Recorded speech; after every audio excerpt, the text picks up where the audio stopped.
Hello, everyone. I just wanted to get on here and do part 2 of my chef video for Love Day, Valentine's Day.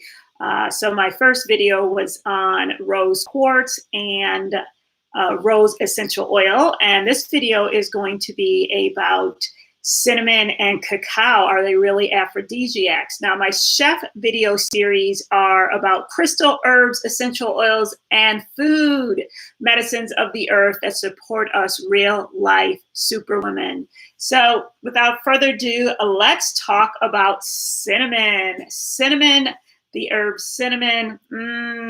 I actually love cinnamon. I love the way it tastes. I love the way it smells.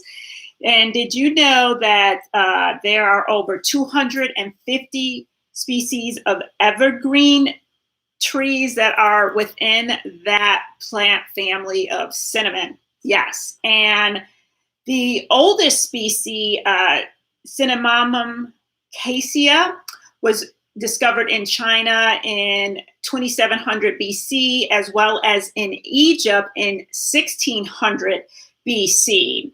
So cinnamon is aromatic. It's a carminative, which means that it helps to with digestive system issues, so nausea or indigestion, helps to calm that digestive system tract. It also increases circulation. It is a warming herb, so it is great for us during this winter season here in North America. It also has anti-inflammatory properties. It helps to relax muscles and helps with pain. It is a natural stimulant. So is this an aphrodisiac? Well, some studies have shown that it actually improves erectile function, which it would, because anything that increases circulation, anytime a man is having issues with erectile function, it usually has to do with circulation, which also means circulation is throughout your body, your arteries. And so then that could be also a sign of heart problems too, so if that's going on, should definitely follow up. Study that showed that if men drank a cup of cinnamon tea a day, that it would actually increase their testosterone levels. It helps to improve mood and reduce fatigue. I love it. Let me see something else about cinnamon. First of all, let me tell you what is actually an aphrodisiac. Well, aphrodisiac is a substance that increases sexual desire, sexual pleasure, and sexual behavior. So I guess you could say cinnamon somewhat does that and is an aphrodisiac. Cinnamon also helps to sweeten your life. I just like using it. I made a smoothie today and I added cinnamon to it, and it has a sweetness to it. So it is a herb that you can get to know if you are dealing with a lot of different things that are causing you heaviness or you got some bitterness. Cinnamon is a great herb ally to use to help to support you. So cacao. Now, cacao is another one that there's mixed studies on actually if this is a true aphrodisiac. So I'm going to tell you a little bit about the history of cacao, what it's used, and then you can decide. So studies have shown that it stimulates the pleasure center in our brains. It supports our immune system. I love that cacao is rich in iron, magnesium, copper, manganese, potassium, phosphorus, zinc, selenium. So it is loaded with nutrients, right? But this isn't your Snickers bar, which I used to eat, or your Reese's peanut butter that has all of this, milk and lots of sugar to it. I mean, I'm talking about pure cacao. In my smoothie today, which had coconut milk, blueberries, cinnamon, cacao, and Sun Warrior vegan protein powder. That was real cacao powder. Okay, so it had those nutrients in it. So those are great for your overall health.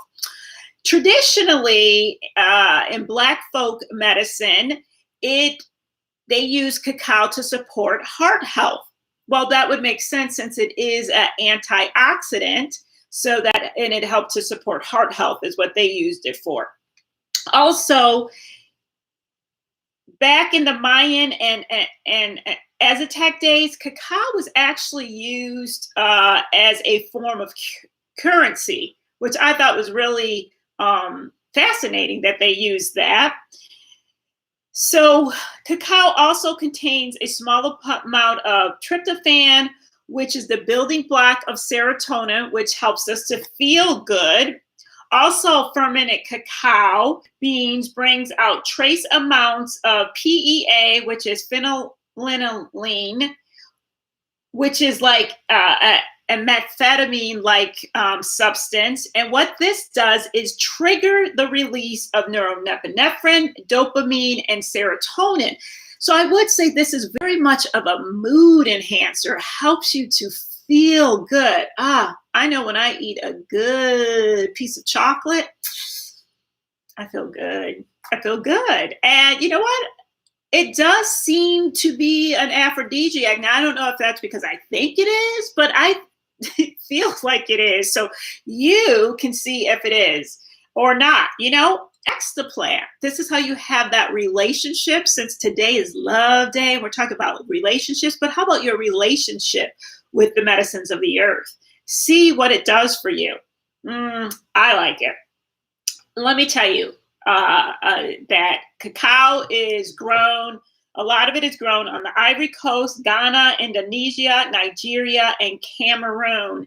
And there is a great Netflix that talks about the, gosh, I don't remember what that is, but it's basically like about how these are grown there by these farmers. We're talking about relationships and having, you know, and they are not paid. They do all this work. It was fascinating. I meant to look that up before I got on here, so I'll have to post it beneath that.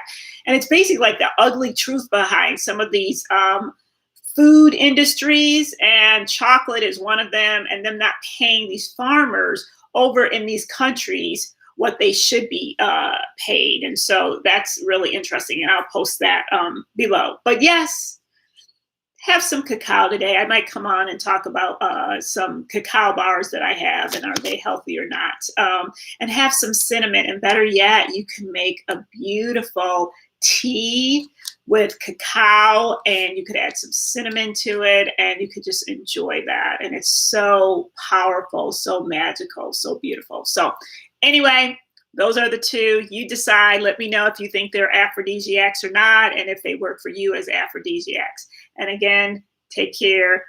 Namaste, my friends. Until next time.